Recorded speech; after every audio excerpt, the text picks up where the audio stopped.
नमस्कार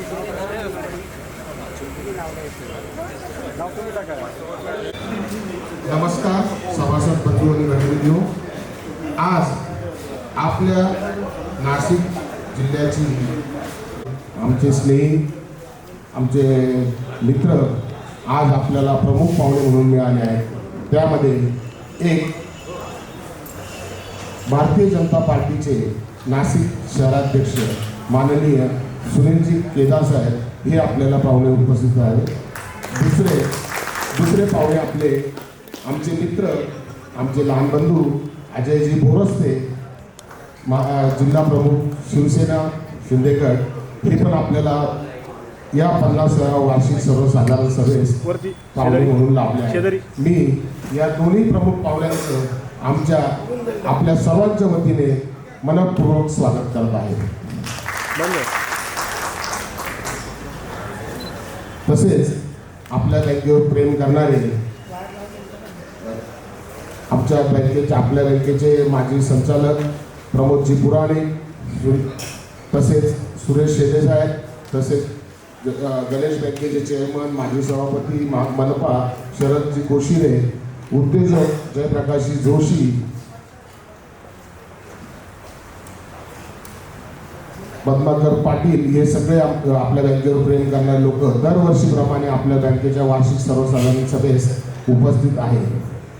तर आता सभा चालू करण्यापूर्वी आपण लक्ष्मीपूजन आणि दीप प्रज्वलनाचा कार्यक्रम आयोजित करतो। त्यासाठी मी माननीय दोन प्रमुख पाहुणे तसेच पद्माकरजी पाटील, प्रमोदजी पुराणे, जयप्रकाश जोशी काका यांना विनंती करतो त्यांनी स्टेजवर बघा दीप प्रज्वलनासाठी यावे।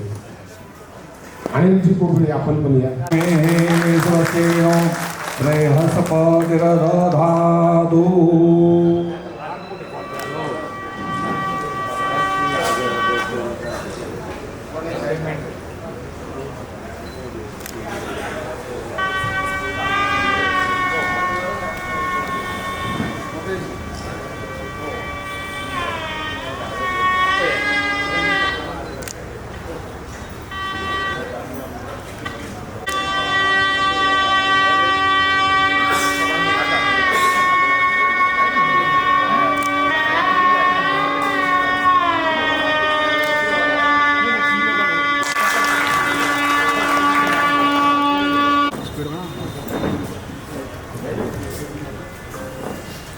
मी आपल्या बँकेचे संस्थापक स्वर्गीय आप्पासाहेब पाटील तसेच स्वर्गीय उत्तमरावजी कमळे साहेब यांना विनम्र अभिवादन करून या सभेला सुरुवात करत आहे। दीप प्रज्वलन झाल्यानंतर यानंतर प्रमुख पाहुण्यांचा सत्कार आपण करूया। आपल्याला जे प्रमुख पाहुणे लाभले आहेत त्या अगोदर मी आपल्या बँकेचे ज्येष्ठ संचालक उत्तमरावजी उगले यांना विनंती करतो की त्यांनी श्रद्धांजलीचा ठराव मांडावा। त्यानंतर आपण श्रद्धांजली अर्पण झाल्यानंतर आपण प्रमुख पाहुण्यांचा सत्कार करूया। उगले साहेब ठराव मंडळ सर्वप्रथम या बँकेचे सर्व सभा माजी खासदार स्वर्गीय आप्पासाहेब माधव पाटील तसेच उत्तमरावजी कांबळे साहेब यांना अभिवादन करून मी हा श्रद्धांजलीचा ठराव या ठिकाणी मांडत आहे। देशाचे माजी पंतप्रधान आणि अर्थतज्ञ डॉक्टर श्री मनमोहन सिंग, प्रसिद्ध उद्योगपती श्री रतनजी टाटा, माजी मंत्री श्री रोहिदास पाटील साहेब, माकपचे नेते सीताराम येचुरी, बँकेचे कर्मचारी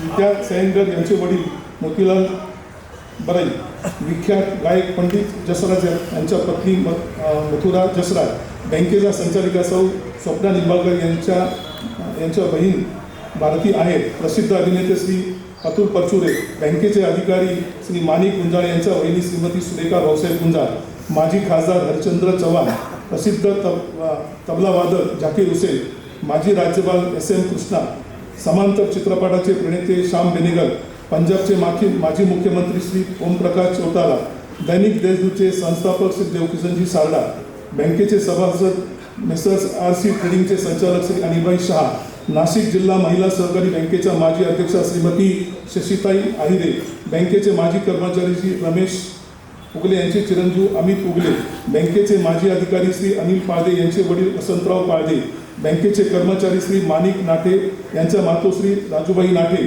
बँकेचे सभासद श्री बद्रीविलास लाला उर्फ लाला चतुर्भुज केला, प्रख्यात गायक श्री प्रभाकर कारेकर, बँकेचे संचालक श्री श्रीकांत रहाळकर यांच्या वहिनी डॉक्टर श्रीमंतिनी सुहास रहाळकर, बँकेचे माजी कर्मचारी श्रीमती संध्या रुईकर यांचे पती श्री प्रवीण रुईकर, सेवा दलाच्या ज्येष्ठ कार्यकर्त्या रोहिणी बलंग, नाट्य दिग्दर्शक अभिनेते रंगकर्मी प्रवीण यशवंत कांदळे, केसरी टूर्सचे संस्थापक अध्यक्ष केसरी भाऊ पाटील, अभिनेते देव मुखर्जी, सकाळ उद्योग समूहाचे अध्यक्ष श्री प्रतापराव पवार यांच्या पत्नी सौ भारती पवार, काश्मीरमध्ये पहलगाम येथे पर्यटकावर झालेल्या अतिरेकी हल्ल्यात मृत्युमुखी पडलेले 28 निष्पाप नागरिक, सिनेसृष्टीतील प्रसिद्ध अभिनेते श्री मनोज कुमार, सार्वजनिक वाचनालयाचे माजी अध्यक्ष व नाशिकचे संदर्भ कोश श्री मधुकरराव झेंडे, प्रख्यात खगोलशास्त्रज्ञ जयंत नारळीकर, ज्येष्ठ शास्त्रज्ञ अणुऊर्जा आयोगाचे माजी अध्यक्ष MR श्रीनिवासन, अहमदाबाद येथे विमान अपघातात मृत्युमुखी पडलेले गुजरातचे माजी मुख्यमंत्री श्री विजय रुपानी व निष्पाप नागरिक, नाशिकचे प्रसिद्ध वकील श्री रूपचंदजी सुराणा, पुणे शाखेचे शाखा अधिकारी श्री राजेंद्र सोनवणे यांचे वडील श्री भिकाजी सोनवणे, नाशिकचे बांधकाम व्यावसायिक श्री सुनील हेकरे, नाशिकचे प्रसिद्ध डॉक्टर व समाजसेवक बँकेचे सन्माननीय सभासद श्री भाऊसाहेब मोरे, नाशिकचे सामाजिक कार्यकर्ते श्री कुंडाजी रानू कोशिरे, बँकेचे माजी अधिकारी श्रीमती अदिती अनंत गायधन यांच्या मातोश्री मंदाकिनी रामचंद्र सवाई, बँकेचे ज्येष्ठ सभासद श्री पांडुरंग हरी नागमती अमृतकर, नाशिकचे प्रसिद्ध विधितज्ञ श्री SL देशपांडे, नाशिकचे नगरसेवक श्री सुफी जीन यांचे वडील इब्राहिम जीन, बँकेचे माजी संचालक श्री अनिल गानू. तसेच ह्या काळामध्ये जे ज्ञान अज्ञान जे स्वर्गवासी झाले त्यांना सुद्धा ही सभा या ठिकाणी श्रद्धांजली वाहते. आपण 1-2 मिनिटं सर्वांनी श्रद्धांजली वाहण्यासाठी बोलावं. ओम शांती शांती शांती. आपण प्रमुख पाहुणे यांचा सत्कार करूया. मी आपल्या बँकेचे ज्येष्ठ संचालक माननीय जानी साहेब यांना विनंती करतो की त्यांनी आजचे प्रमुख पाहुणे भाजपचे शहराध्यक्ष माननीय सुनीलजी केदार यांचा सत्कार करावा.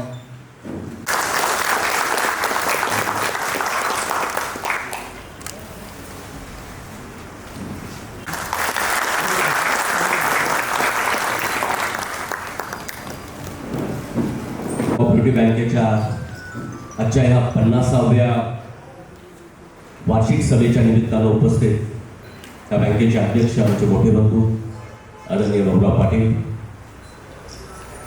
या बँकेचे उपाध्यक्ष माझे मित्र, सभागृहातील माझे सहकारी आदरणीय समीरजी कांबळे, ज्यांच्या नेतृत्वाखाली अनेक वर्ष ही बँक काम करते, ते आदरणीय जयंतजी जानी साहेब, आदरणीय राहतकर सर.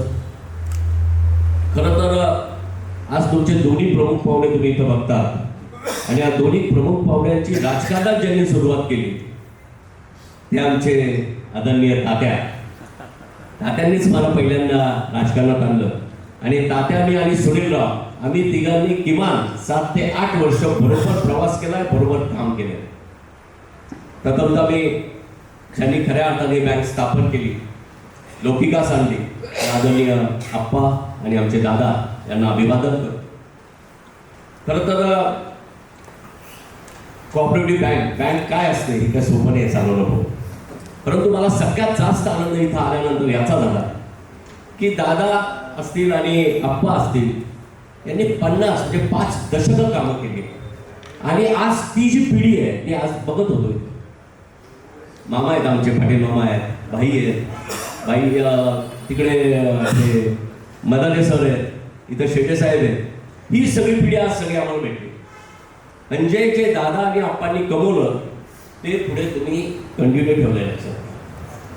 म्हणजे बँक चालवणं हा तर तुमचा हातोटी आहेच, तुम्ही चांगले व्यापारी आहात आणि आजकाल बँक सांभाळणं हे अत्यंत कठीण झालेलं आहे. ती बँक त्या शेड्यूल करणं, ह्या सगळ्या आरबीआयच्या रूल्स करणं, माझ्यापेक्षा सुनीलराव याच्यावर जास्त बोलू शकते, तो त्यांचा अधिकार आहे. त्यांनी बँकेत कामही केलं आहे, त्यांनी पतसंस्थाही सांभाळली. परंतु बँका काय असतात हे आम्ही बघितलेलं आहे. परंतु बहुजनांची बँक म्हणून जनलक्ष्मी बँक ही प्रसिद्ध झाली आणि आज अनेक कुटुंब या बँकेमुळे उभी आहेत. याचे अनेक उदाहरणं माझ्या डोळ्यासमोर. त्यामुळे भाऊ, मला सगळ्यात आनंद याचा आहे की जी आप्पा आणि दादांची दोस्ती होती आणि या टीमची दोस्ती, जानी साहेब असतील, राळकर साहेब असतील, ही पिढी तुम्ही पुढे चालू ठेवलेली, तीच पिढी मला इथं व्यासपीठावर दिसते. बरोबर की नाही मामा? त्यामुळे एकदा ह्यांच्यासाठी जोरदार टाळ्या व्हायला पाहिजे. एखाद्या संस्थेत काम करणं ठीक आहे, परंतु ती पिढी सांभाळणं, त्या पिढीत तसाच घरोबा असणं हे सोपं काम नाही आहे. त्यामुळे हे सगळं तुम्ही सांभाळता आहात, ऋणानुबंध तुम्ही पाळला आहात. त्यामुळे खऱ्या अर्थानं मला वाटतं की दादा आणि आप्पांना ही श्रद्धांजली आहे.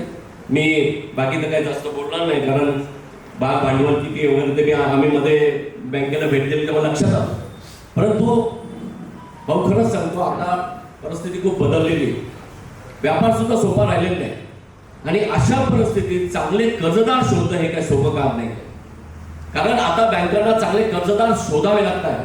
डिपॉझिट तर येत आहेत, पण चांगले कर्जदार मिळणं, रिपेमेंट होणं, अर्थात हा तुमचा विश्वास आहे जो तुम्ही या नाशिक शहरात, जिल्ह्यात निर्माण केला आहे आणि त्यामुळे आज ह्या बँकेला चांगले दिवस आले. त्या ठिकाणी आमचे मित्र कुशिरी बसलेले आहेत, शरदराव, त्यांनी सुद्धा एक बँक गेलेली बाहेर काढली. त्यामुळे अशी काही मंडळी ज्यांना एक वारसा आहे, ती मंडळी काम करते. तोच विश्वास अशा पद्धतीने आपण टिकवा. पुनश्च एकदा आपण आम्हाला इथं बोलवलं, या निमित्तानं आप्पा दादांची सगळी उजळणी आम्हाला झाली. त्यांचे सर्व मित्र आम्हाला या निमित्तानं भेटले, कारण माझे वडील आणि हे सगळे एकत्र काम करत होते. मग अशी जानी साहेबांची बोलताना त्यांनी तेच सांगितलं. त्यामुळे ह्या आठवणी माझ्या दृष्टीने नवीन ऊर्जा देणार आहे. पुनश्च एकदा आपण आम्हाला बोलवलं, आमचा सन्मान केला, त्याबद्दल धन्यवाद. जय हिंद, जय महाराष्ट्र. मनोगत आणि शुभेच्छा. पुढे खरं म्हणजे मी भाऊंना बोललो की थोड्या संमिश्र भावना राहतील माझ्या, कारण मी 40 वर्षापूर्वी या बँकेत नोकरीला होतो. 1985 साली SY.BComची परीक्षा दिली आणि माधवराव पाटलांनी मला घरी बोलून घेतलं आणि त्यांनी सांगितलं, काय करतो तू? तर म्हटलं, आपण मी आता परीक्षा दिली SY.BComची आणि मी आता सुट्टीचे गावी जातो उमराळ्याला. आपणचं माझं गाव एकच, उमराळे बुद्रुक. तर ते बँकेत नोकरी करतो का? आणि म्हटलं, बँकेत नोकरी म्हटल्यावर खूप आनंद झाला मला. आणि मी तिथं ते म्हणे अर्ज लिही. आता SY.BComचा विद्यार्थी अर्ज काय लिहिणार? कागद दिला, पेन दिला आप्पांनी. त्यांनी बघितलं याची घालमेल होऊन राहिली. अरे म्हणे, मी तुला नमुना अर्ज देतो. त्यांनी नमुना अर्ज दिला आणि त्याच्यानुसार मी अर्ज लिहिला. आप्पांनी त्याच्यावर शेरा मारला की श्री P.D. ओडेकर आजच रुजू करून घेणे. आणि त्या दिवशी जेवण खावण न करता आनंदाच्या भरात मी शालिमारला, त्यावेळेस बँक होती आपली, आणि रुजू झालो. त्यामुळे मी चेअरमन साहेबांना म्हणत होतो की माझ्या संमिश्र भावना राहतील, मी बोलू शकतो का नाही? ते म्हणे, थोडा राजकारणी झाले तुम्ही, म्हणे थोडा घट्ट व्हा, म्हणे जरा धीर धरा म्हणे. त्याच्यामुळे मी बोलायला आपल्यासमोर उभा आहे. खरं म्हणजे या बँकेचे संस्थापक माधवराव पाटील आणि त्यांचा खंबीर साथ देणारे उत्तमराव कांबळे साहेब यांच्या स्मृतीला अभिवादन करतो. आप्पांच्या घराण्याचं माझं, मी अजयरावला सांगत होतो की माझे पंजोबा परशुराम बाबा आणि मला वाटतं भाऊंचे पंजोबा त्र्यंबक बाबा, म्हणजे 4 पिढ्या तर आठवतात की सांगणारे तिथे आजही गावात आहेत ते. म्हणजे 4 पिढ्यांचं आमच्या कुटुंबाचे ऋणानुबंध आहे. आणि त्याच्यानंतर बाळू काका आठवतात मला, काकूही आठवते. परंतु अगोदरच्या ज्या घटना सांगितल्या जातात त्या खूप चांगल्या आहे. म्हणजे ह्या घराण्याशी बॉन्डिंग इतकं होतं. बाळू काका हे कट्टर कम्युनिस्ट होते.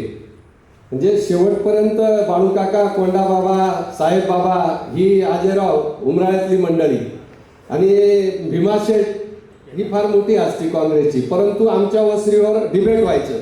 आजही आमचं घर आहे, त्या वसरीवर डिबेट व्हायचं. पण असे आत्ता जे चाललंय ना, असं त्यावेळेस नव्हतं. म्हणजे चहा पाणी नाश्ता पाणी एकत्र व्हायचा दादा आणि इतक्या चांगल्या पद्धतीनं आदान प्रदान विचारांचं व्हायचं.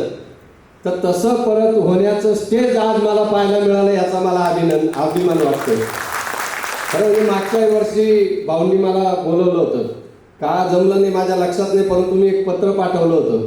ते पत्र मी रात्री शोधलं, खूप चांगलं पत्र लिहिलं का माझा प्रवास बँकेमुळे कसा झाला हे मी लिहिलेलं आहे त्या पत्रामध्ये. बँकेत पत्र आहे ते, परंतु रात्री मी 12:30पर्यंत बाहेरच होतो आणि मग एवढ्या उशिरा ते पत्र कसं मिळावं म्हणून म्हटलं जाऊ द्या. मग मी थोडं काही मुद्दे लिहिले.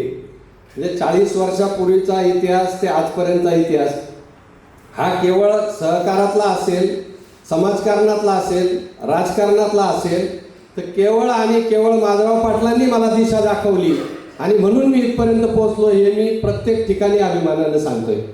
कारण आपणनी जर मला SY.BCom ला असताना दादा बँकेत लावलं नसतं तर मला सहकार समजला नसता.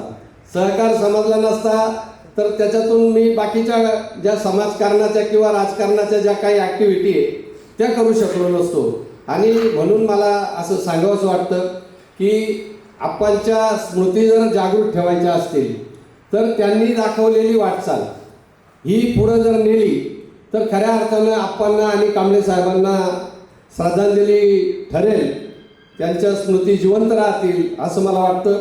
आजच्या या 50व्या वर्षीच्या संचालक मंडळाच्या वार्षिक सर्वसाधारण प्रसंगी व्यासपीठावर आपले भालचंद्र भाऊ, त्यांना भाऊ म्हणतो आम्ही, समीर भाऊ कांबळे, ज्यांनी माझा प्रवास पाहिलेला आहे.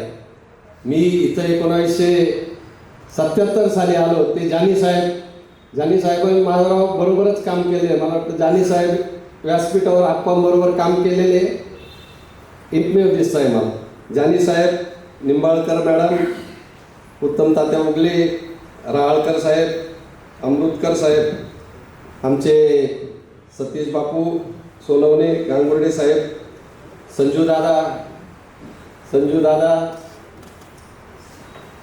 सागर कांबळे भाऊ, गरवा साहेब, सामंत साहेब, महेंद्रजी बच्चाव सर, डुंबरे मॅडम, राहाडे साहेब, भडके साहेब, रानडे साहेब, सर्वच मान्यवर आणि सभासद बंधूंनो, खरं म्हणजे वार्षिक सभेतले विषय भाऊ सर्व एकमतानं आपण मंजूर करू.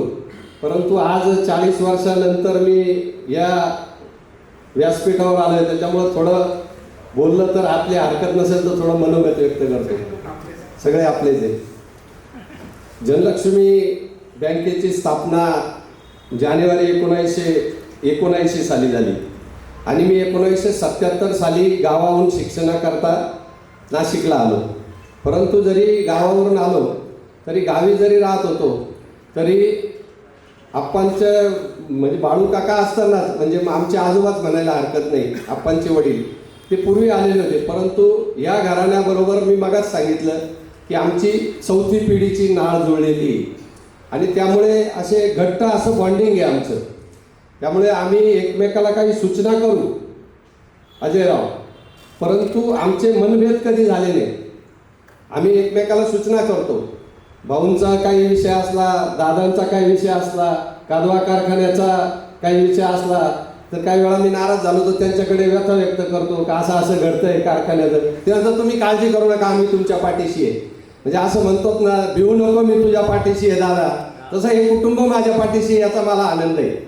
त्यामुळे खूप काही सांगण्यासारखं आहे, परंतु मी थोडं मोजकच सांगतो. म्हणजे ज्या उमराळा विविध कार्यकारी सोसायटीमधून आप्पांचा प्रवास झाला, बाळूकाकांचा प्रवास झाला, त्याच उमराळा विविध कार्यकारी सोसायटीचा माझा पण अजयराव प्रवास आहे. ज्यावेळेस उमराळा विविध कार्यकारी सोसायटीचे चेअरमन आमचे आजोबा होते त्यावेळेस आप्पा तिथं होते त्या सोसायटीवर. नंतर आप्पा ते नाशिकला आले आणि तिथून राजकीय प्रवास झाला. म्हणजे सहकारातला प्रवास ज्यावेळेस आप्पांचा जसा उमराळा विविध कार्यकारीमधून झाला तसाच माझाही झाला. त्यामुळे मला तो एक आनंद आहे. जनलक्ष्मी बँकेत मी नोकरीला ज्यावेळेस लागलो त्यावेळेस शालीमारला धनबाबांच्या इमारतीत ती बँक होती आणि मी 2 वेळचा डबा घेऊन यायचो अजयराव. एक सकाळी 10:30ला जेवण करायचं, बँक उघडल्यानंतर मीच उघडायचो, बँकच मी उघडायचो त्यावेळेस, आणि दुपारचा एक डबा राहायचा. मला वाटतं त्या आयर मॅडम नसतील इथं, त्या खूप हसायच्या मला. त्या रिटायर झाल्या आता. त्या खूप हसायच्या. म्हणजे सुनील केदार 2 वेळचा डबा घेऊन येतो आणि माझ्या डब्यात अजून 1-2 जण थोडं थोडं जेवण करायचे. म्हणजे त्यावेळेस मी बँकेत जर नोकरीला लागलो नसतो दादा, सांगायचा उद्देश असा, मी धनबाबांच्या घरातून चावी घ्यायचो, बँक उघडायचो, झाडू पण मीच मारायचो, टेबल वगैरे सगळं मीच पुसायचो. आणि मी जोपर्यंत बँकेचा टायमिंग 11चा राहायचा तर 11:05, 11:10 पर्यंत जे कर्मचारी यायचे तोपर्यंत मी बाकीचे मग आलेले चेक असतील, चेकचे गठ्ठे ते सॉर्टिंग करणं, क्लिअरिंग करणं, इनवर्ड आउटवर्ड करणं, असे कामं जनलक्ष्मी बँकेत असताना मी सगळे शिकलो. आणि ते सर्व टेबल मला पाहायला जर नसते मिळाले अजयराव, तर कदाचित मी आज सहकार जे कादवा साखर कारखान्याचा संचालक आहे, नाशिक जिल्हा पतसंस्था फेडरेशन हे इतकं महाराष्ट्रातलं नामांकित फेडरेशन झाले. आताच मागच्या आठवड्यात प्रशिक्षण वर्ग झाला इथं, काय तात्या आले होते त्या रायगड नगरला, एक रिसॉर्ट आहे, त्या रिसॉर्टला झाला. 400 प्रतिनिधी भाऊ त्या प्रशिक्षणाला उपस्थित होते आणि त्या प्रशिक्षणाचं उद्घाटन दरेकर साहेबांनी केलं. त्यांनी सांगितलं का सहकार माझा श्वास आहे म्हणे. आम्ही ज्यावेळेस त्यांना सांगितलं की आमच्या ठेवी या जिल्हा बँकेत अटकलेल्या आहेत, तात्या पण होते त्या याला, तर त्यांनी सांगितलं याच्यात आम्ही पुढाकार घेऊ आणि तुमच्या ठेवी कशा परत मिळतील लवकरात लवकर त्या आम्ही प्रयत्न करू.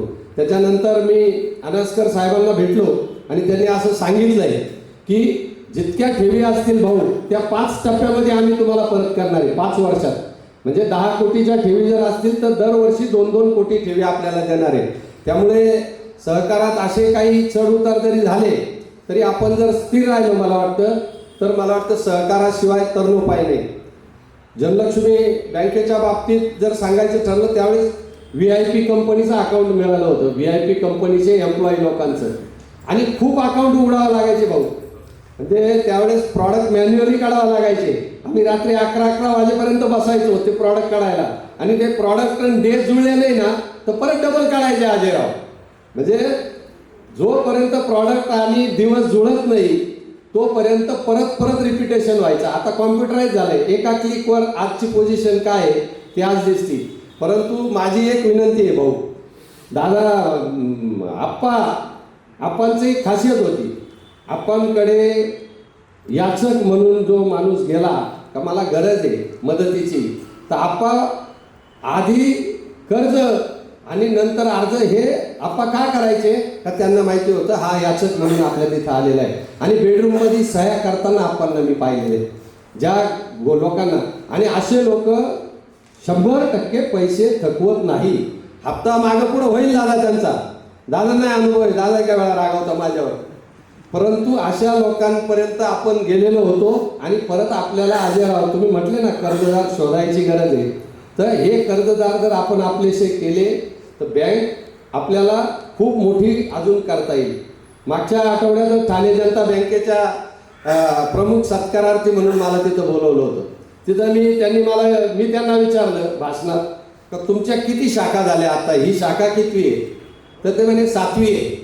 तर त्यांना म्हणलं आता थांबवा म्हणलं या शाखा उघडणं, आम्हाला करू द्या, आमच्या बँका आहेत म्हटलं, आमची जनलक्ष्मी बँक आहे, आमची नामको बँक आहे आणि आमच्या शहरातल्या बँका आम्हाला मोठ्या करायच्या आहेत. आता शाखा उघडणं थांबवा, नाही तर ब्रिटिश सारखे म्हटलं ब्रिटिशहून राज्यकर्ते आले आणि मालक झाले तसे इतर राज्यातून आले, तसं नका करू म्हटलं. आता आम्हाला आमच्या बँका मोठ्या करायच्या आहे, आमच्या बँका आम्हाला वाढू द्या, आता तुमची 7व्या शाखेवर तुम्ही थांबवा.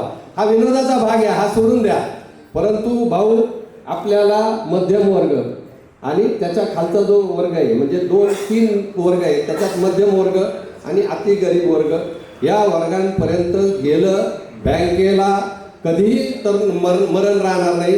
कारण ह्या वर्गाला वार्षिक सभेची नोटीस जाते बापूसाहेब, तर ते त्यांना असं वाटतं आपल्याला कर्जाच्या हप्त्याची नोटीस आली.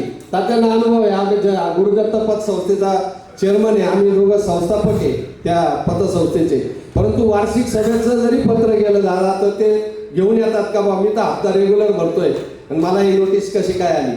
त्यामुळे माझी एक सूचना राहील भाऊ सगळ्या संचालक मंडळांना, तो अधिकार मला नाही आहे कारण जानी साहेबांसारखे बुजुर्ग या व्यासपीठावर आहे, परंतु मध्यम वर्ग, मिडल क्लास आणि त्याच्या खालच्या क्लासला जर आपण जवळ केलं, त्यांना जसे आप्पा वेळोवेळी मदत करायचे की आलेला माणूस परत जात नसायचा आपांच्या दारामधून, तशी आपल्याकडूनही त्या मदतीची अपेक्षा व्यक्त करतो आणि या बँकेच्या भरभराटीला, या बँकेच्या विकासाला जे जे काही शक्य होईल, म्हणजे मी जरी 40 वर्षापूर्वीचा कर्मचारी असेल दादा, पण मी तुम्हाला सांगितलं की भाऊंचे पंजोबा आणि माझे पंजोबा, नंतर भाऊंचे आजोबा माझे आजोबा आणि भाऊंचे वडील माझे वडील, माझ्या वडिलांना आप्पा माझे मोठे भाऊ आहे म्हणायचे, म्हणजे शेवटपर्यंत असे म्हणायचे माझे मोठे भाऊ आले त्यांना मध्ये बोलावं लगेच.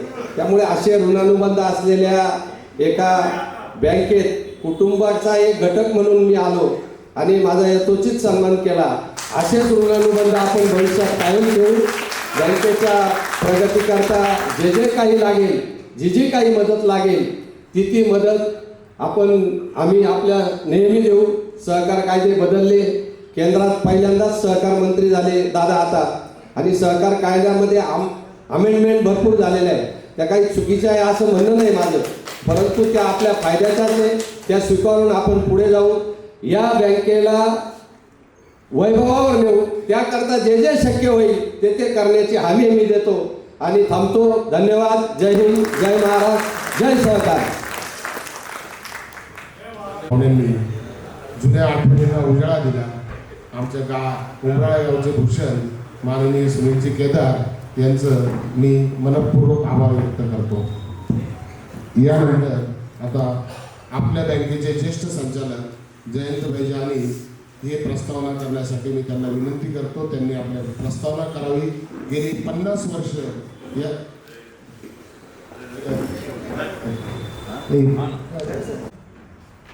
संचालकपदी ते राहिले. ते आमचे आदरणीय ज्येष्ठ संचालक माननीय जयंती जानी साहेब यांचा आमच्या जनलक्ष्मी बँक परिवाराकडनं जीवन गौरव पुरस्कार प्रदान करणार आहोत. त्यासाठी मी अध्यक्ष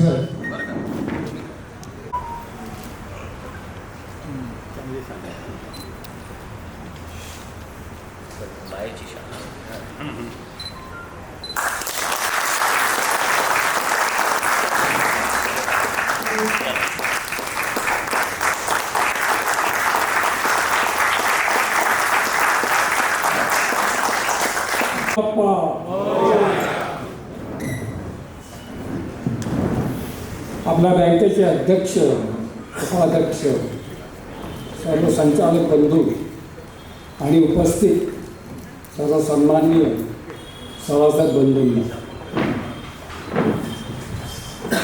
आज आपल्या बँकेची 50वी सभा आहे. आप्पांचं आणि उत्तमरावचं स्मरण आपण नेहमी आता ते गेल्यानंतर करत असतो, पण आज आपल्याला 50 वर्षापूर्वी ज्या ज्ञात अज्ञात सहकाऱ्यांनी ही बँक उभी करण्यासाठी मदत केली त्या सर्वांचं स्मरण करायचं आहे. आणि ह्या आमच्या नवीन युवा पिढीला 50 वर्षापूर्वी आजची जी सभा आहे त्याचा संदर्भ हे बँकेच्या संस्थापनाशी आहे. बँकेची स्थापना कशी झाली याचा थोडासा इतिहास सांगावा असं मला भाऊंनी सांगितलं. कारण पहिल्या दिवसापासून मी त्याचा साक्षीदार आहे. त्यावेळेचे जे सक्रिय सहभागी होते त्याच्यापैकी बहुतांशी दिवंगत झालेले आहे. आज त्यापैकी फक्त दोघंच आम्ही हयात आहोत, एक रामरतनजी करवा आणि एक मी. त्यानंतर अनेक सहकारी त्याच्यात सामील झाले. पण सुरुवातीला ज्या गोष्टी सुरू झाल्या त्याची सुरुवात कशी झाली याची माहिती आम्हा दोघांनाच आहे. आणि त्यावेळेला फार मोठं प्रसिद्धी माध्यमं नव्हती, ना टी व्ही होते, ना मोबाईल होता, न इतर काही गोष्टी होत्या ज्या आज आपल्याला पटकन समजतात. 15 ऑगस्ट 1975 या दिवशी पहिली सभा आपली खरेदी विक्री संघ इथे घेण्यात आली. आणि 75 साल म्हटल्यानंतर तुम्हाला सर्वांना आठवत असेल की इमर्जन्सी लागलेली होती जून महिन्यामध्ये. आणि वातावरण कसं होतं की तुमच्यापैकी जे वरिष्ठ असतील त्यांना माहिती आहे, आम्ही ते प्रत्यक्ष पाहिलेलं. राजकीय वातावरण तर फारच तंग होतं, पण इतरही सर्व गोष्टी मर्यादित होत्या. सर्वांवर मर्यादा आलेली होती. बारीक लक्ष होतं शासनाचं. आणि त्यामुळे आमची हक्काची जागा कुठे आहे तर खरेदी विक्री संघ. आणि त्या खरेदी विक्री संघामध्ये त्यावेळची जुनी बिल्डिंग आणि त्याच्या गच्चीवर सावंतनाना, त्यावेळेचं तुम्हाला हे सांगतो आहे. तिथे ती पहिली सभा झाली आणि त्या सभेमध्ये मोजकेच पण जीवाभावाचे सर्व लोक हजर होते. आणि तिथे बँकेची स्थापना करावी असा ठराव झाला. आता ठराव झाला, पण बँकेचं नाव तिथे काय असेल त्यावेळेस, हे जनलक्ष्मी नाव काही पूर्वीपासून नव्हतं. त्यावेळेस जनता सहकारी बँक नियोजित असा ठराव तिथे करण्यात आला. आणि त्या नियोजित बँकेचं चीफ प्रमोटर माधवराव पाटील आणि ऑनररी ट्रेझरर मी, अशा पद्धतीची आमची निवड तिथे झाली. आणि 250 मेंबर्स आणि 1 लाख रुपये भाग भांडवल जमा करायचं तर तुमची नोंदणी सहकार विभागात होऊ शकेल, असा तो कायदा होता त्यावेळेला. आणि त्यामुळे त्या दिवसापासून मीटिंग झाली आणि लगेच 8 दिवसात पैसे गोळा करायला सुरुवात केली. परवा मी जुने कागदपत्र चालत होतो तेव्हा असं लक्षात आलं की 8/9/75ला पहिली पावती फाडलेली आहे. कारण माझ्याच हातून सर्व पावत्या त्या फाडल्या जायच्या, त्यामुळे मी ते जपून ठेवलेले. आमच्या मातोश्रीच्या नावाची ती पावती होती. आणि त्यानंतर भाग भांडवल गोळा करायला सुरुवात झाली. आणि जवळजवळ जे दिलेलं उद्यान होतं ते पूर्ण केलं. आणि नंतर 14/12/76 नोंदणी झाली. सहकार विभागात नोंदणी झाल्यानंतर पहिली सभा घेण्यात आली. आणि त्या सभेमध्ये संचालक मंडळ त्यावेळेस निवडायचं असतं कामकाजाला सुरुवात करण्यासाठी, म्हणून ते संचालक मंडळ निवडण्यात आलं. तुम्हाला मी नावं वाचून दाखवतो. काही तुम्हालाही अज्ञात असतील ती नावं त्यावेळेची. आणि त्या लोकांचा कसा कसा पुढे आपल्याला लाभ मिळाला हे लक्षात येईल आपल्या. माधवराव पाटील, वालजीभाई स्वामीदास पटेल, अब्बासभाई मर्चंट, डॉक्टर अमृतराव पवार, कुंदनलाल टी वासनचे, उत्तमराव कांबळे, किशोरभाई जसूभाई मेहता, दीपक मनसुखलाल रावल, जिल्ह्यातले सर्वात मोठे बियाण्याचे व्यापारी मगनलाल देवशंकर एन फर याचे संचालक, रामरतन करवा, सुरेश रामचंद्र पांडे, जुने मिठाईवाले आपले, एक सुरेश नामदेव पिंगळे म्हणून होते, मंगलभाई पटोबिया प्लायवूड सेंटरवाले, आणि निवृत्तीराव गोपाळराव गायकवाड, लक्ष्मीनारायण कलंत्री बाबूशेठ. अशा पद्धतीने हे संचालक मंडळ निवडण्यात आले. आता हे निवडल्यानंतर त्याच्यातले जे काही नावं आहेत त्याच्यावरून तुमच्या लक्षात येईल की त्यावेळेला सर्व मंडळी जमायची कुठे, आणि तिथे ही आपल्याला सभासद भाग भांडवल या सर्व गोष्टी जमा करायच्या. तिथे त्याच्यासाठी कुठे कुठे हेडक्वार्टर त्याचं असलं पाहिजे. तर किशोरभाई मेहतांचा पंप इथे त्र्यंबक नाक्यावर जो आहे त्याच्या पुढे वस्ती नव्हती विशेष. तर त्या पंपावर खरेदी विक्री संत होतात. नंतर उत्तमरावचं एक व्यवसायाचं ठिकाण होतं CBSच्या समोर, तिथे कोंडाजी चिवडा आणि तिथे आमचा खास मित्र रमाकांत वावरे, शांताराम बापू वावरेंचा सर्वात लहान भाऊ. नंतर मेन रोडवर आमचे दत्तूशेठ तांबोळी आणि दुर्गादास ठाकूर. दुर्गादास ठाकूरची दुकान अशी आहे की जिथे भारतरत्न बिस्मिल्ला खान यांची शहनाई बनवली जायची. पंचवटीमध्ये माझ्या घरी अनेक वर्षापासून एक परंपरा होती. त्यावेळेस आमच्या वडील बंधूंच्या वेळेपासून संध्याकाळी सर्व मित्रमंडळी रोज जमायच्याच. देवदर्शनाला आलेल्या, भाजी बाजाराला आलेल्या, गंगेवर आलेल्या, आणि त्यामुळे तिथे बसून त्याच्यामध्ये आम्हाला गणपतराव अभयप्रभू यांचासुद्धा सहभाग फार मोठा होता, नागरिक मंडळ या सर्व गोष्टींचा. आणि नंतर आता ही तर कॉपरेटिव्हमध्ये आपली नोंदणी झालेली होती. विचार असा होता की आपल्याला पतपेढी नाही, बँक सुरू करायची आहे. आणि बँक सुरू करायची असल्यामुळे रिझर्व्ह बँकेमध्ये आप्पांचं नेहमी मुंबईला येणं जाणं असायचं. तर काय त्याची ती पूर्तता असते अशी विचारणा केली आम्ही. तर रिझर्व्ह बँकेने सांगितलं की 1000 सभासद आणि 3 लाख रुपये भांडवल. आता तुम्हाला किरकोळ वाटणारे 3 लाख, त्यावेळेला किती त्याला किंमत असेल हे लक्षात घ्या 75-76 साली. आणि त्यामुळे 3 लाख भांडवल आणि 1000 सभासद जमवायला सुरुवात केली. हे सर्व मंडळी होती, यांचा सर्व गोतावळा होता, त्या सर्वांनी जोर लावला. आणि त्यानंतर आपल्याला मी सांगतो की रिझर्व्ह बँकेमध्ये तो प्रस्ताव आम्ही पाठवला आणि 3 लाख भांडवल आणि 1000 मेंबर जमले गेले. 6 मे 76ला आम्ही रिझर्व्ह बँकेमध्ये परवान्यासाठी अर्ज केला. आणि त्यानंतर त्या अर्जाला प्रसिद्धार्थ म्हणून रिझर्व्ह बँकेने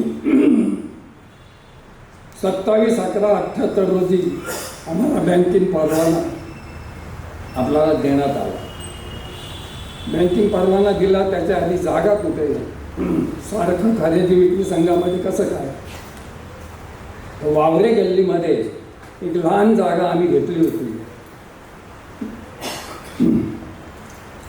पाणी लहान, त्याचं 200 रुपये भाडं होतं फक्त. त्या जागेमध्ये आम्ही तिघं एकत्र जाऊ शकत नव्हतो, इतकी लहान जागा होती. तिजोरी ठेवलेली होती, एक टेबल होतं आणि 2 कर्मचारी तिथे. आता जागा तिथे बघता बघता धनभाई पटेलनी आम्हाला शिवाजी रोडला जागा उपलब्ध करून दिली. आणि त्यानंतर रिझर्व्ह बँकेने आम्हाला जेव्हा परवाना दिला, बँकिंग व्यवहार करण्याला परवानगी आहे तुम्हाला असं सांगण्यात आलं आहे. आणि 7 जानेवारी 1979 रोजी बँकेला सुरुवात झाली. त्यावेळेला बँकेचं उद्घाटन जागतिक कीर्तीचे अर्थतज्ञ डॉक्टर V.म. दांडेकर यांच्या हस्ते आणि त्यावेळेचे प्रसिद्ध उद्योगपती किसनरावजी सारडा यांच्या अध्यक्षतेखाली ते उद्घाटन करण्यात आलं. आणि आता नाव जे देणार होतो आपण, त्याची एक गंमत त्यावेळेला अशी झाली की अगदी कुसुमाग्रज तात्यासाहेब शिरवाडकरांपर्यंत आम्ही चर्चा केली. पण सर्व ठिकाणी जनता जनता जनता बँक अमुक, जनता बँक तमुक, ते काही डोक्यात बसत नव्हतं सर्वांना. सारखी जनता जनता काहीतरी याचं वैशिष्ट्य पाहिजे, विशेषता काहीतरी पाहिजे. असेच आम्ही चर्चा करून वैतागून बसलो होतो किशोर वैताच्या पंपावर. आणि आमचे परममित्र वासुदेव दशपत्र तिथे आले. त्यांनी सांगितलं काय करून राहिलं. म्हटलं असं नाव सुचत नाही काही, आणि ते पसंत पडत नाही जे दिलेले नावं आहेत ते. अरे म्हणे मग असं करा ना, जनता पार्टीचं राज्य आहे सध्या, आणि ते जनता पार्टीचं राज्य असल्यामुळे धनलक्ष्मी असते, अमुक लक्ष्मी असते, तर जनलक्ष्मी का ठेवत नाही? ते सर्वांना भावलं नाव आणि लगेच ते पसंत पडलं गेलं आणि लगेच आम्ही त्या नावाला मान्यता केली. आणि एक नाव दुसरी ठिकाणी चालत नाही, तेच नाव एका ठिकाणी असलं पाहिजे. त्याच नावाचं दुसरं असलं तर त्याला ते परमिशन देत नाही. त्यामुळे जनलक्ष्मी या नावाने सर्व व्यवहार त्यावेळेस सुरू झाले. आणि त्यानंतरची जी प्रगतीची एक आलेख आहे त्याचा मी धावता आढावा तुम्हाला सांगतो.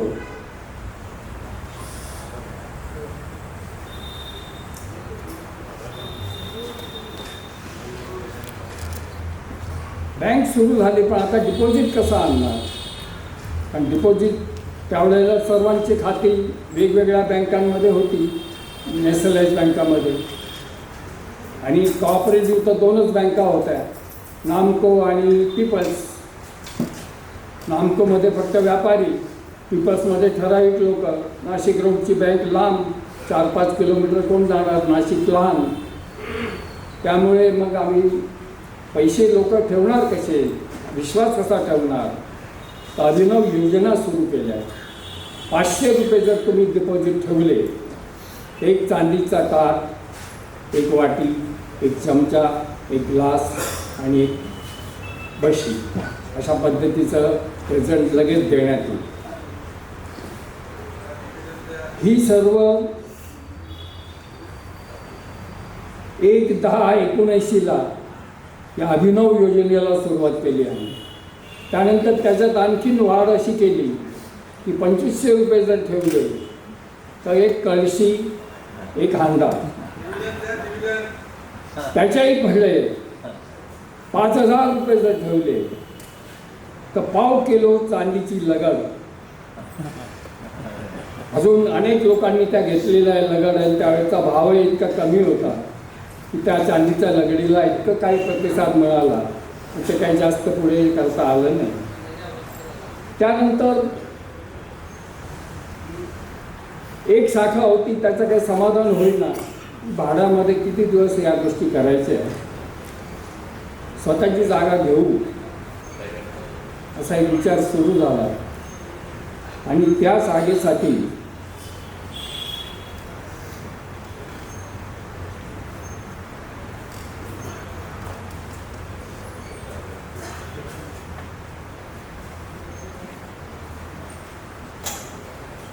मुंबई जुना आग्रा रोडवर आता जी आपली समृद्धी शाखा आहे, ती 8/11/86 रोजी ती जागा आपण खरेदी केली. ती जागा खरेदीचा सुद्धा फार मोठा इतिहास आहे. ती जागा तिवारींची होती. चक्रपाणी बिल्डिंग म्हणून त्यांचा एक तिथे उद्योग होता. आजकाल ते कॉम्प्युटरच्या उद्योगामध्ये आहेत.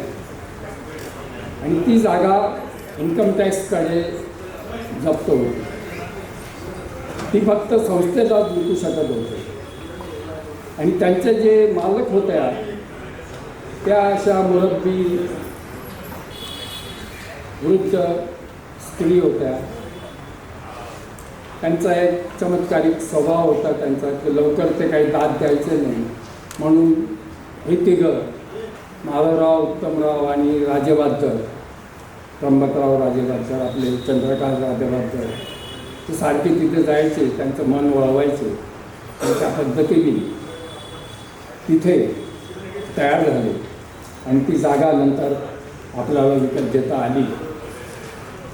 जागा जरी आपण विकत घेतली 86 साली, तरी तिथे बिल्डिंग वगैरे बांधायला सुरुवात झाली 90 साली भूमिपूजन करून.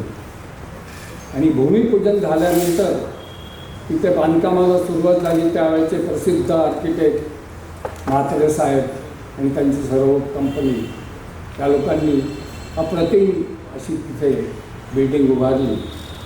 आणि त्या नवीन बिल्डिंगमध्ये लॉकर्सपासून सर्व व्यवस्था आम्ही अत्याधुनिक, ज्याला कॉर्पोरेट लूक म्हणतात, या पद्धतीचा लूक देऊ त्या गोष्टी तिथे निर्माण केल्या. आणि 94 साली त्याचं उद्घाटन झालं. अवैसे राजे भोसले यांच्या हस्ते त्याचं उद्घाटन केलं.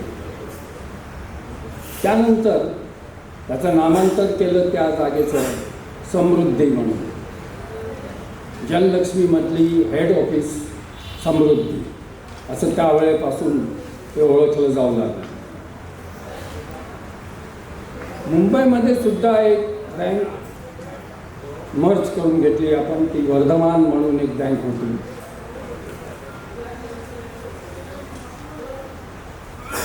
बँकेचा शाखेचा विस्तार होऊन 16/9/94 रोजी कामतवाडा अंबड शाखा आपण सुरू केली. 1995 साली समर्थनगर मॉडेल कॉलनी इथे शुभारंभ केला शाखेचा आणि 9/5/95ला उदयनगर शाखेचा गंगापूर रोडला तिथे सुरुवात झाली. त्यावेळेस शरद पवारजी मुख्यमंत्री होते महाराष्ट्राचे आणि त्यांनी 10% आरक्षित जागा जी असते कर्मचाऱ्यांसाठी त्याच्यामध्ये नारायण बापू नगरला 75 सदनिका आम्हाला उपलब्ध करून दिल्या आणि त्या आम्ही सेवकांना ते वाटल्या.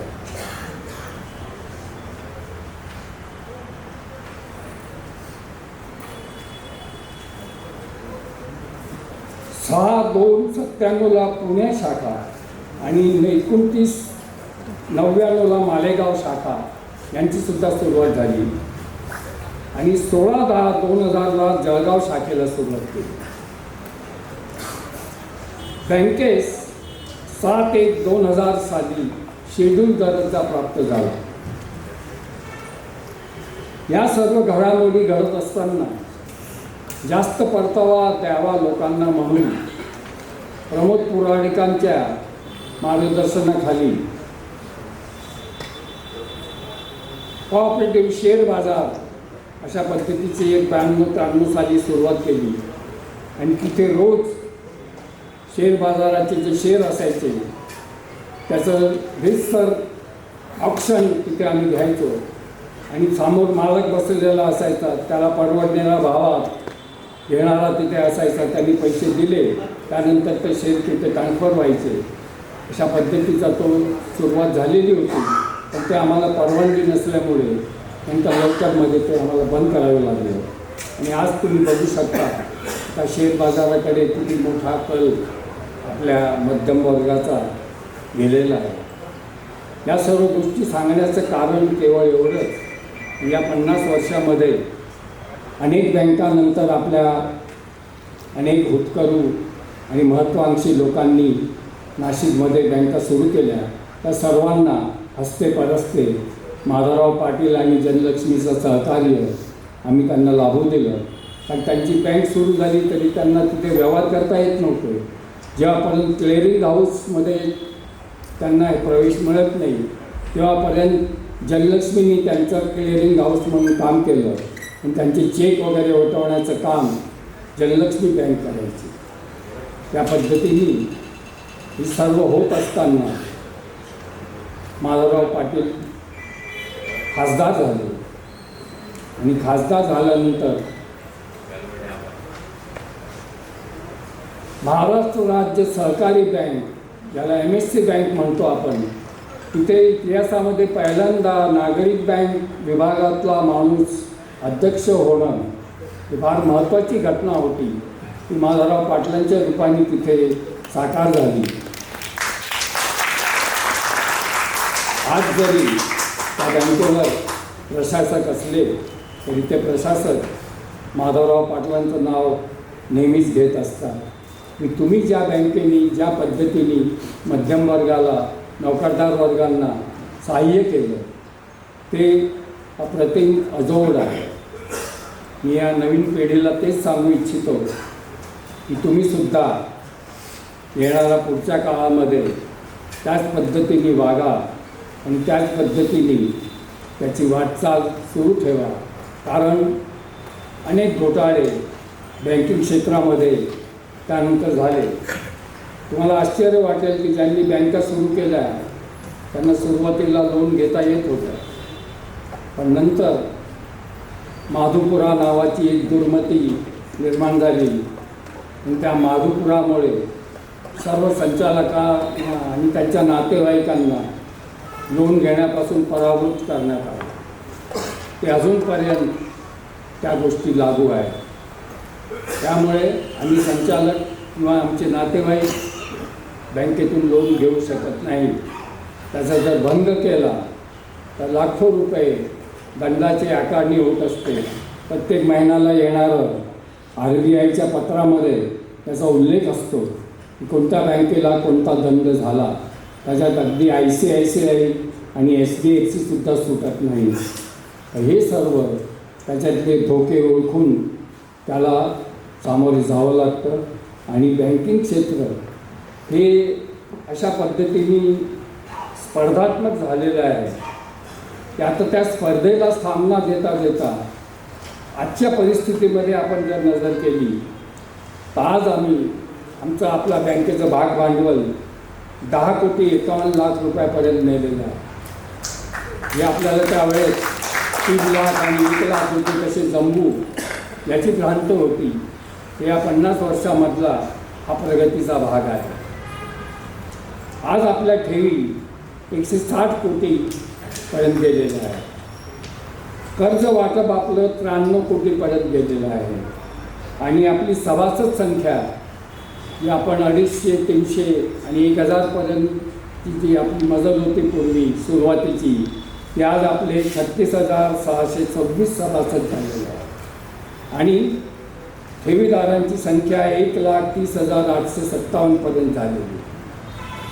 जवळजवळ 40 कोटीपेक्षा जास्त बाजारभाव असलेल्या स्वमालिकेच्या जागा आपल्या आज उपलब्ध आहेत.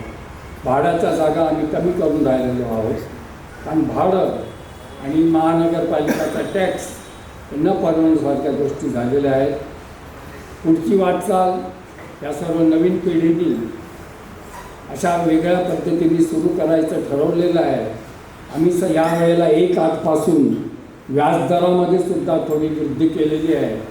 मध्यम वर्गाची आम्हाला पूर्वीपासून जी साथ आहे ती शेवटपर्यंत टिकावी हीच आमची अपेक्षा आहे. त्यामुळे बँकेच्या असलेल्या विविध योजनांमध्ये आपण सर्व भाग घेतच आहात. पण आपल्या नातेवाईकांना, ओळखीच्यांना, मित्रपरिवारांना सुद्धा त्याच्यासाठी प्रवृत्त करा. आणि मी एवढंच सांगतो की हिंदीमध्ये जसं म्हणतात की गरजने वाले बरसते नाही, तसं आम्ही माधवराव पाटील आणि त्यांचे सहकारी गरजणारे नव्हतो, बरसणारे होतो.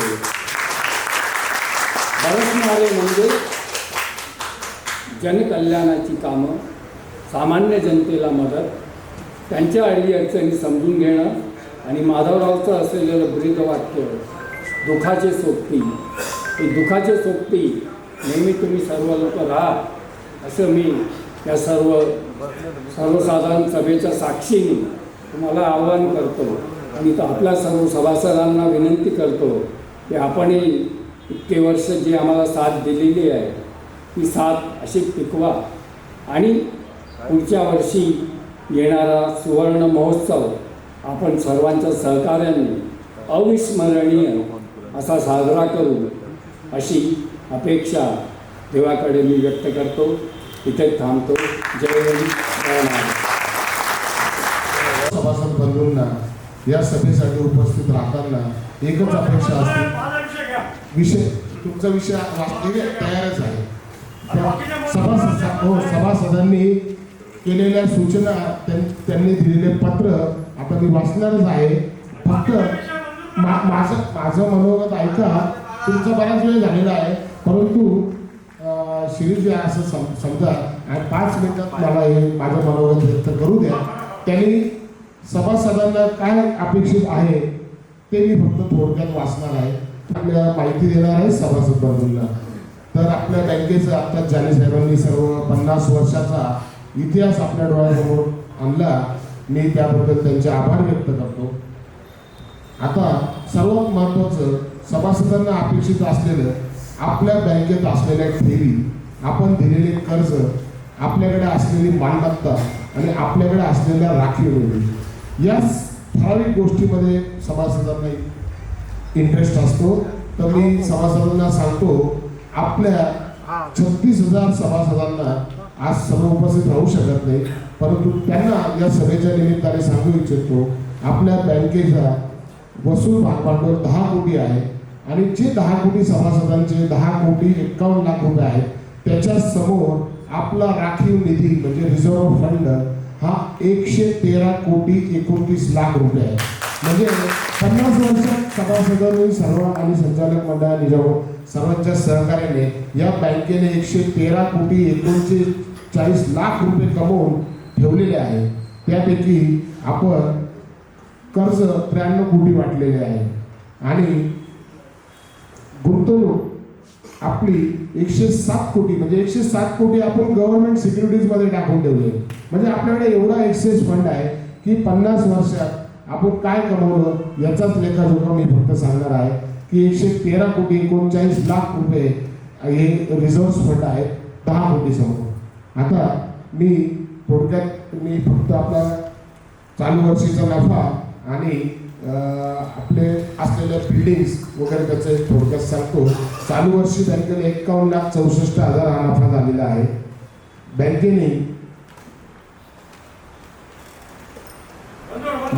बँकेची गुंतवणूक तुम्हाला सांगितलेली. आपण गेल्या अनेक वर्षापासून आपल्याकडे एवढे फंड्स असल्यामुळे आपण कोणाकडनंही 1 रुपया कुठल्या बँकेकडनं रिझर्व्ह बँकेकडनं MSC बँक NDC कुठलाही 1 रुपयाचा कर्ज घेतलेलं नाहीये. तो सर्व निरंक आहे. ही थोडक्यात माहिती तुम्हाला मी दिली बँकेची. आपण सभेपूर्वी सभासदांनी पाठवलेले पत्र याच्यामध्ये एक शिरीष आत्माराम चौगुले यांचं एक पत्र आहे अभिनंदनाचं की आपली बँक गेल्या 20 वर्षापासून Reserve Bank of India supervisory action फोर्समध्ये होती व निबंध लागलेले होते. परंतु माननीय भालचंद्र पाटील उपाध्यक्ष व संचालक मंडळ कर्मचारी यांच्या प्रयत्नाने ते सर्व हटवलेले आपले जे निर्बंध होते ते संपूर्ण 31/8 रोजी गेले आहेत. दुसरं त्यांचं एक पत्र आहे बँकेच्या इमारतीस सहकार महर्षी स्वर्गीय माधवराव पाटील यांचं नाव देण्याबाबत ही त्यांनी सूचना केली आहे. त्या सूचनेचं आम्ही हे नोंद घेत आहोत आणि त्याच्यासाठी आमच्या संचालक वार्षिक सर्वसाधारण सभेत जे मंजूर होईल त्याचं आमच्या संचालक मंडळाच्या बोर्डात ठेवण्यात येईल आणि त्यानंतर पुढील कारवाई करण्यात येईल. तसेच नाही पण ते मंजूर म्हणून समजावं. हा मंजूर सभासदांनी मंजूर केली. धन्यवाद. बरं. सुरेशजी शिंदे यांनी पण त्याला अनुमोदन दिलेलं आहे. यानंतर ओवी पुस्तकालय यांनी पण आपल्या बँकेला पत्र दिलं आहे. मला वाटतं ते इथे उपस्थित आहेत. 50व्या वार्षिक सर्वसाधारण सभेस त्यांनी अभिनंदन केलेलं आहे आणि खूप खूप शुभेच्छा दिलेल्या आहेत. त्यांच्या पुस्तकामध्ये त्यांनी स्वर्गीय माधवराव पाटील यांच्या कार्याचा आढावा नवीन पिढीला समजेल व लक्षात राहील याप्रमाणे छापलेला आहे. मला वाटतं श्री दत्तात्रय कोटावले आहेत आपल्याकडे काय ते गुरुजी 2 मिनिटं फक्त आता आपल्याला बोलतील. पुण्यश्लोक अहिल्याबाई होळकर पुलावरून गोदामाईच्या काठावरून नाशिक नगरीत गोदामाई 50वी वार्षिक सर्वसाधारण सभा ऐकत होते आणि गोदामाईने सांगितलं श्री गणेश उत्सव सुरू आहे. पुण्याचा केसरीवाडा जनलक्ष्मी बँकेच्या वार्षिक सर्वसाधारण सभेत अभिनंदनाचं पत्र घेऊन आला आहे. खरं तर 11 वाजेच्या वेळेतच व्यासपीठावरती ही पत्रवारी धडकायलाच पाहिजे होते कारण जे प्रमुख पाहुणे होते ना त्यांना खरं ही उत्सुकता होते. मग अजय दादांनी सांगितलं की मला याचा पत्राचा फोटो पाठव आणि केदारांनी सांगितलं ह्या 50 वर्षाचा ह्या सहकार क्षेत्राचा झंझावात हा प्रवास आलेली संकट जवळच्या माणसांनी दिलेले धक्के आणि धोके याच्यातून उभी राहिलेली जनलक्ष्मी बँक. ह्या बँकेचा इतिहास ज्या वेळेला जयंतजी जाणी बोलत होते त्यावेळेला गोदामाईचा ऊर गैरवरून आला आणि गोदामाईने सांगितलं याचा इतिहास कुठेतरी लिहिला पाहिजे. सुवर्ण अक्षरात याचा प्रकाशन 16 झाला पाहिजे कारण पुढच्या पिढीला एका जागेवरती 2 मिनिटं जरी मोबाईल नसला तर चुळबुळ सुरू होते. जानी साहेब आपण बोलत होता तर काही जणांनी मन तन लावून ऐकलं तर काही जणांना वाटत होतं की काय बोलताय. अरे हा इतिहास आहे. हा 50 वर्षाचा इतिहास आहे.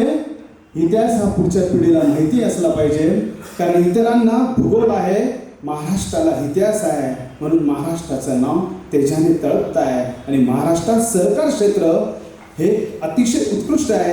काय विचार केला असेल 50 वर्षापूर्वी माझे आजोबा वैकुंठवासी नरहर त्र्यंबक कोठावदे, तीर्थरूप वडील रघुनाथ नगर कोठावदे या नाशिक नगरीत आले होते आणि त्यावेळेला पहिलं खातं जयलक्ष्मी बँकेचं होतं.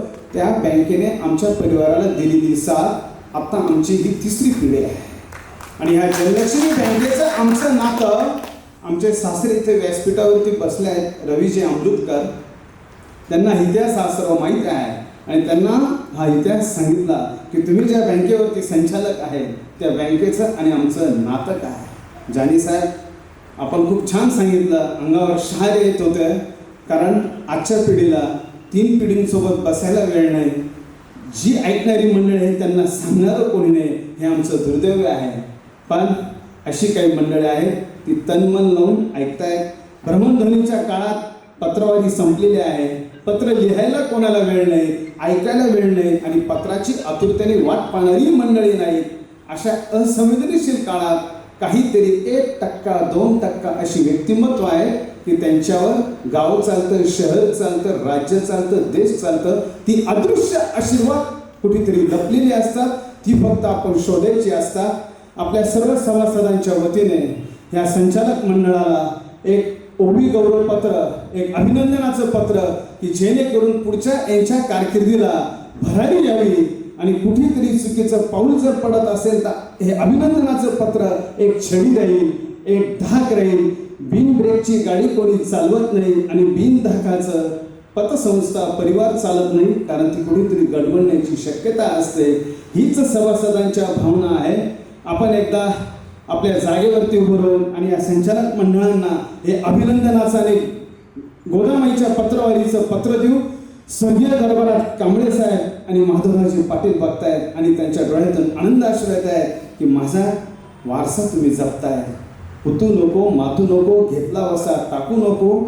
घामाच्या पैशाने आणि तत्वाने जनलक्ष्मी बँक आपली टकाटक उभी आहे. एकदा टाळीचा गजरा त्यांचं स्वागत करूया आणि जय हिंद, जय महाराष्ट्र, जय गोदामाई. एकदा टाळ्यांचा कडकडाट जोरात होऊया, माझ्या गोदामाईला कळूया आणि सर्व संचालकांना विनंती करतो ही गोदामाईची पत्रवारी आपल्याला सदैव आशीर्वाद देत राहील आणि प्रेरणा देत राहील आणि पुढच्या वर्षीचा कार्यक्रम जनलक्ष्मीचा सुवर्ण अक्षरातील इतिहास घराघरात पोहोचेल. जानी साहेब आहेत, खणखणीत आहेत, ठणठणीत आहेत, तोपर्यंत त्यांच्याकडून इतिहास शब्दाने शब्द लिहून घ्या. ही जबाबदारी तुमची आहे. ही सर्व सभासदांच्या वतीने आठवण देण्यासाठी गोदामाईच्या अंतरंगातून तुमच्याशी बोलतो आहे.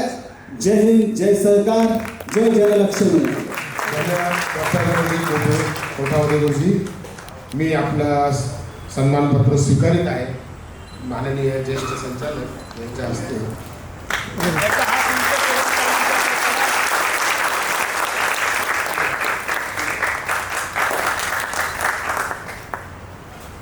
धन्यवाद गुरुजी. यानंतर फार जुने संचालक माननीय विश्वजी मदाने यांनी आपल्याला पत्र दिले आहे. त्यांनी आपल्या बँकेस हा जो अमृत महोत्सव साजरा करण्यासाठी सर्वांना शुभेच्छा दिल्या आहे संचालक मंडळाला. ते पत्र मी आता स्वीकार करतो. त्याची नोंद या वार्षिक सर्वसाधारण सभेत घेत आहे.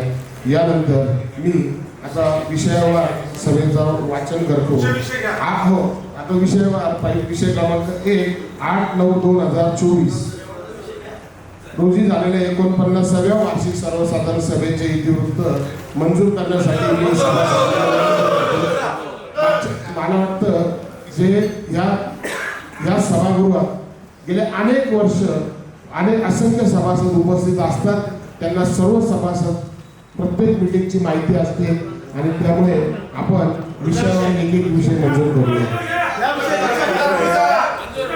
31/3/2025 आता फक्त 2 मिनिटं फक्त मला विषय वाचू द्या, मग मी मंजूर द्या. तर विषय क्रमांक 2 31/3 रोजी संपलेला आर्थिक वर्षाचा अहवाल हा आपल्या सर्वांना प्राप्त झालेला आहे. पण त्याच्यामध्ये जे काही उल्लेख आहे या संदर्भात आपल्याला अॅन्युअल रिपोर्टमध्ये काही शंका असतील तर कधी आपण सभासद बंधूंचं आमच्या मुख्य शाखेत स्वागत आहे. कुठलीही शंका असली काही असेल तर सर्व पेपर्स आपल्यासाठी आपल्या मुख्य शाखेत उपलब्ध आहे. त्यामध्ये मी वार्षिक सभेचं मी सांगितलं भाग भांडवल व कर्ज किती 2024-25 वर्ष आर्थिक वर्षाचा वैधानिक लेखा परीक्षकाचा अहवाल वाचून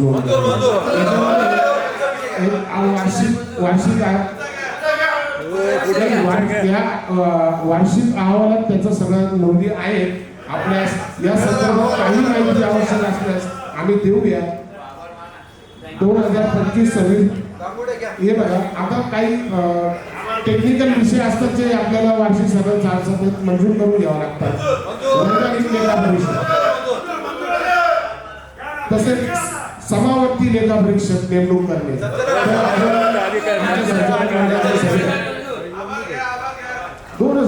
तीनच विषय राहिले. बराच उशीर झालेला मला कल्पना आहे, पण आपण आता विषय फक्त 9 आहेत. त्यामुळे आयत्या वेळेसचे विषय तर आपण सगळे अगोदरच घेतले, कारण नंतर वेळ मिळत नाही, सभासद नाराज होत असतात.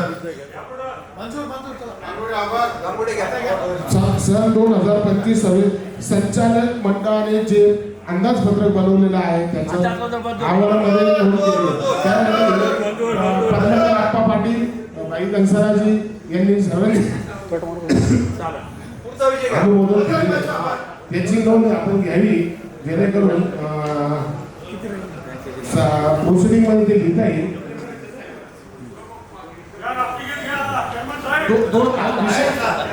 मी आपल्या सर्व सभासदांना माहिती देऊ इच्छितो की मागच्या वर्षी जे आपण निर्लेखित केलेले जे काही कर्ज असतात म्हणजे राईट ऑफ केलेले त्याच्यामध्ये आम्ही मागील फायनान्शियल इयरमध्ये 35,04,000 रुपये वसुली केली आणि ती संपूर्ण नफ्यामध्ये ती घेतली जाते.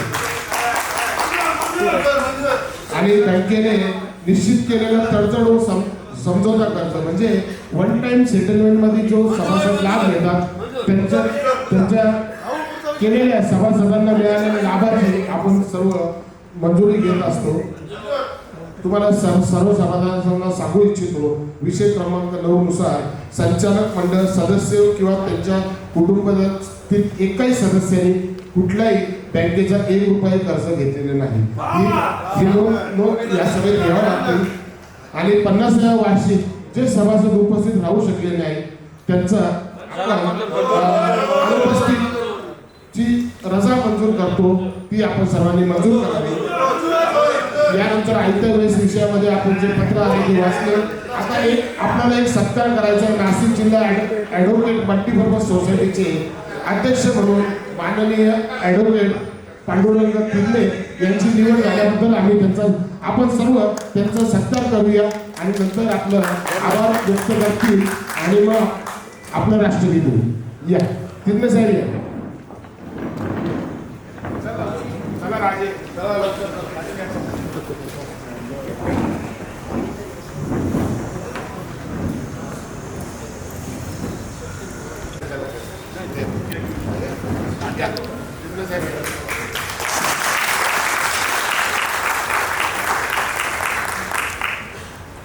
धन्यवाद तिर्ले साहेब.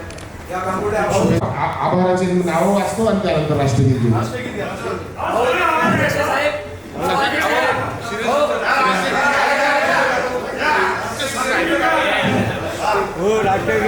सुरेशजीचा एक सल्ला आहे काय बोला. आणि मंडळाचे अध्यक्ष संजय वनराव पाटील आमचे दादा आणि मंडळाच्या वतीने बँकेला आज 50 वर्ष पूर्ण होत आहेत. त्याच्यासाठी सर्व संचालकांचा आम्ही मंडळाच्या वतीने एक हार्दिक आभार मानतो आणि संचालक आम्ही या प्रोसेसमध्ये त्याची नोंद घेऊ. सुरेशजी शिंदेंनी जे अभिनंदनाचा ठराव मांडला त्याची नोंद घेत आहे. प्रातिनिधिक स्वरूपामध्ये या जे मान्यवर उपस्थित राहिले सर्वांचे आभार आहे. परंतु प्रातिनिधिक स्वरूपात काही जे ज्येष्ठ सभासद आहेत त्यांच्या ठिकाणी मी आभार मानतो, त्यांची नावं घेतो. या सभेचे प्रमुख पाहुणे श्री केदार रमेश शेट्टे साहेब, श्री अजय बोरस्ते, पद्माकरजी पाटील, श्री प्रमोद पुराणिक, जयप्रकाश जोशी, श्री शिरीष चौगुले, श्री शरद कोसुरे, नाना निकम, भाई कंसाळा, दिलीप शेट्टे, अरुण मुनगट्टीवार, सावंत नाना, श्री सदगीर, श्री रमेश कटलर, श्री सासबाई